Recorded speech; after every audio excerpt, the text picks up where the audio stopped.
কি ধরনের কাজ করেন? আমাদের এখানে আপনার মুখের মেস্তা রিমুভ করা হয়, তিল রিমুভ করা হয়, আঁচিল রিমুভ করা হয়, কাটা দাগ রিমুভ করা হয়, ঘাড়ের কালো দাগ রিমুভ করা হয়, বগলের কালো দাগ রিমুভ করা হয়, ঠোঁটের কালো দাগ রিমুভ করা হয়, চোখের নিচের কালো দাগ রিমুভ করা হয়, স্কিনের যে কোনো বার্নিং অথবা ওই যে সানবার্ন হয়েছে, কক্সবাজার রাঙামাটি গেছেন, চেহারা যে কালো হয়েছে, অনেক সুন্দর হয় না, বিয়ে শাদী হচ্ছে না, চলে আসবেন, মুখের দাড়ি রিমুভ করা, ওজন রিমুভ করা যায়। ভাই বিয়ে শাদী না হলেও কি আপনি বিয়ে শাদী করে দিচ্ছেন নাকি ভাই?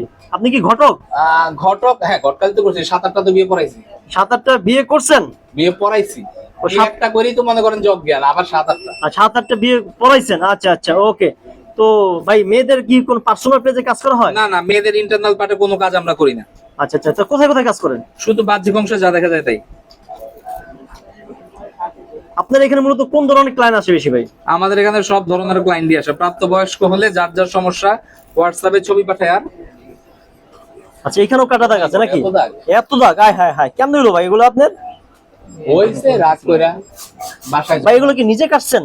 না, তা কে কাটলো ভাই? গার্লফ্রেন্ডে কাটছে। আরে না, এগুলা দুষ্টামি করে রাগ করে, এখন তো বুঝতে আছে যে এগুলা ঝামেলা। আচ্ছা আচ্ছা, তো ভাই কাটা দাগ থাকলে তো অনেক কিছুই হয় না ভাই, তাই না? কারণ তো না থাকলে চাকরি হয় না, দেশের সমাজে মুখ দেখানো যায় না, অনেক কিছুই সমস্যা আছে ভাই। তো আমরা বন্ধুরা এখানে দেখতে পাচ্ছি ভাই অনেক দূর থেকে কাটা দাগ রিমুভ করছে, তার শরীরে যে কোনো অংশে কাটা দাগ রিমুভ হচ্ছে। এখানেও আছে হয়তো বা, এটা লাগবে না।